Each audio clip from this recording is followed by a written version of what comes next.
Part 3 biotechnology chapter चल रहा था। इसमें पार्ट 1 और पार्ट 2 मैंने कंप्लीट कर लिया था। तो वहाँ पर हमने इसका एक वीडियो में तो पार्ट 1 में इंट्रोडक्शन पूरा देखा है, बायो जैव प्रौद्योगिकी होता क्या है, और पार्ट 3 में भी हमने प्रतिबंधन एंजाइम के विषय में बात करी है। तो आप सभी को वो वीडियो ही देखना बहुत ही इम्पोर्टेंट है, तब जाके आगे की चीजें समझ में आएगी। ठीक है, तो यहाँ पर एक बार हम फिर से थोड़ा सा बायोटेक्नोलॉजी जैव प्रौद्योगिकी के विषय में जान लेते हैं। तो आप सभी जानते हैं कि बायोटेक्नोलॉजी एक मतलब नए उत्पाद हम उसमें बनाते हैं, और किन चीज़ों का, जैसे कि प्रतिबंधन एंजाइम की खोज बोर ने की थी, और जो भी कोहन स्टैनले कोहन जो थे उन्होंने प्लाज्मिड की खोज करी थी। तब जाके हमें पता भी चला था कि हाँ डीएनए को हम काट सकते हैं प्रतिबंधन एंजाइम से, है ना, और जो है उसे वाहक के थ्रू यानी कि संवाहक के थ्रू हम दूसरे में ले भी जा सकते हैं। ये सारी चीजें हम लोगों ने पढ़ी थी और डेफिनेशन भी देखा था, है ना। तो यहाँ पर आपको वो वीडियो देखना बहुत जरूरी है। जैसे कि हम बात करें बायोटेक्नोलॉजी दो शब्दों से बना है, बायो और टेक्नोलॉजी से मिलकर बना है, और इसका अर्थ क्या है, कोशिका या उनसे जो प्राप्त एंजाइम है उससे क्या उनको हम उपयोग में लाएंगे और लाभदायक पदार्थ जो है बनाएंगे, और उनका जो है औद्योगिक स्तर पर। ठीक है, सूक्ष्म जीव आप सभी जानते हैं, जीवाणु, कवक, शैवाल, ये सब होते हैं। ठीक है, अब यहाँ पर हम सिद्धांत देखेंगे कि जैव प्रौद्योगिकी में दो प्रमुख सिद्धांत हैं। पहला आनुवांशिक इंजीनियरिंग, ठीक है, दूसरा जैव प्रक्रम जो कि रासायनिक इंजीनियरिंग है। ठीक है, तो अब हम समझें कि आनुवांशिक इंजीनियरिंग में क्या होता है ना। तो जो आनुवांशिक इंजीनियरिंग होती है इसमें तो हम पहले अपना जो आनुवांशिक पदार्थ है उसको खोजते हैं। जैसे सपोज दैट आप मान लीजिए आपको कुछ खाने में कुछ बनाना है, तो आप पहले देखोगे ना चीजें कि उसमें क्या क्या डलेगा, वो सारी चीजें देखोगे। ठीक है, और फिर देखोगे उसे एक वातावरण दे, ऐसा वातावरण दे जिससे कि वो चीज खराब ना हो, है ना, वो सही रहे, मतलब वो अशुद्ध ना हो, तो एक वो भी करना पड़ेगा। तो सेम प्रोसेस इसमें भी आपको क्या करना है।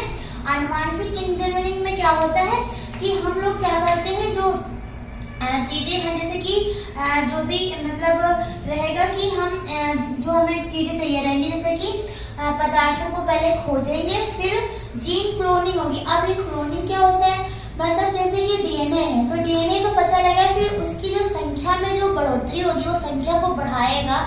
ठीक है, यही क्लोनिंग होती है। ठीक है, और फिर जाके स्थानांतरण का उपयोग होगा। ठीक है, और जो रिकॉम्बिनेंट डीएनए है इसको भी हमने पढ़ा था, फिर ये निर्माण होगा। ठीक है, अब हम अगर समझें रासायनिक इंजीनियरिंग में क्या करेंगे, तो यहाँ पर तो समझ लिया हम इन चीजों को खोजेंगे। ठीक है, फिर रासायनिक इंजीनियरिंग में जैव प्रौद्योगिकी उत्पाद जैसे प्रतिजैविक, टीका, एंजाइम आदि जो है जिनका हम निर्माण करेंगे। ठीक है, इन जैव प्रौद्योगिकी में रोगाणु रहित माध्यम प्रदान करना, जैसा कि मैंने अभी पहले बताया कि आपको ऐसा माध्यम, ऐसा वातावरण ऐसा तैयार करना होगा कि जो वांछित सूजन जीव है उन जीवों की जो हम उनको क्या करें, एक माध्यम क्या प्रदान करेंगे रोगाणु रहित, और दूसरा फिर जाके इन्हीं जीवों की वृद्धि कराकर अपना उत्पाद जो होगा जैसे कि टीका, एंटीबायोटिक, ये सारी चीजें प्राप्त कर सकते हैं। ठीक है, और अब हम अगर बात करें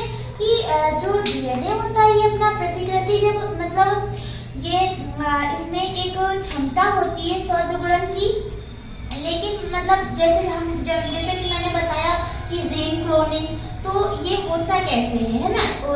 तो यहाँ पर ये चीज भी जानना जरूरी है कि हाँ ये कैसे मतलब अपनी संख्या इसकी कैसे बढ़ती है।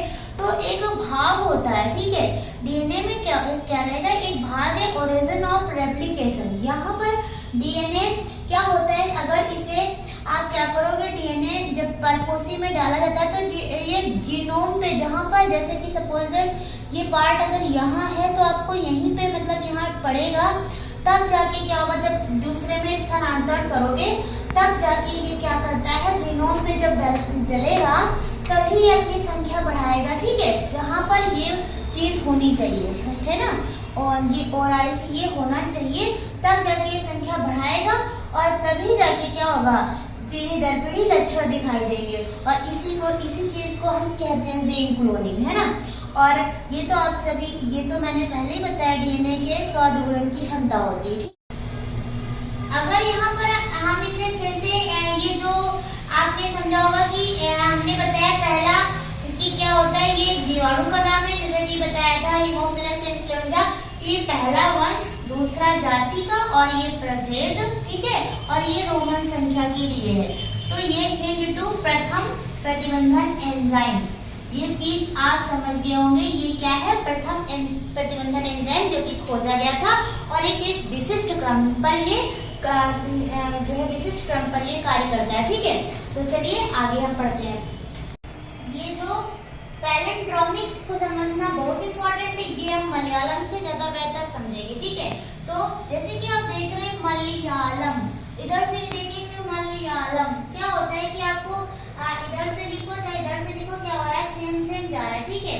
तो पैलिंड्रोमिक सीक्वेंस को अगर हम इसमें समझें तो देखिए ये जैसे कि कितने दे रखे, 1 2 3 4 5 6 7 8, ठीक है। इधर से अब हम इसे क्या करेंगे, कैसे लिख देंगे, यही सारी चीजें, ये जी अगर इधर आया, सी यहाँ आया, टी यहाँ आया, ये टी यहाँ आया, ए ये जी सी, ऐसे ही, ठीक है। तो ये चीज जो देख रहे हैं आप, ग्वानिन साइटोसिन और साइटोसिन ग्वानिन थायमिन एडेनिन, ये जो आप देख रहे हैं इस फॉर्म में, अगर तो ये कौन सा सीक्वेंस कहलाएगा, यही पैलिंड्रोमिक सीक्वेंस है, ठीक है। तो ये ऐसे ही फॉर्म में जब होगा तभी ये काटेगा, एक इधर से हट जाएगा, एक इधर से, और यहाँ से कट हो जाएगा, ठीक है।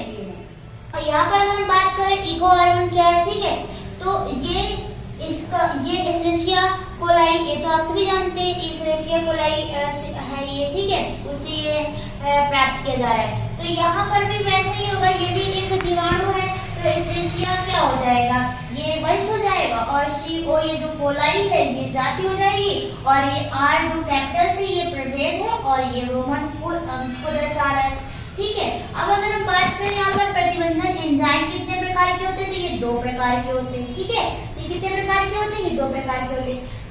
ये कैसे पता करें, तो अगर ये डीएनए को बीच से काट रहे होते तो इन्हें हम कहते हैं एंडोन्यूक्लियस, और अगर डीएनए इस फॉर्म में है और ये साइड से काट रहे होते हैं तो इसे कहते हैं एक्सोन्यूक्लियस, ठीक है। एंडोन्यूक्लियस और एक्सोन्यूक्लियस, एनसीईआरटी में एक शब्द दिया हो गया न्यूक्लियस, तो ये इसलिए कहते हैं इसे क्योंकि ये न्यूक्लिक एसिड को काट रहा है, तो इसे न्यूक्लियस कहते हैं, ठीक है। इतनी बात आपकी समझ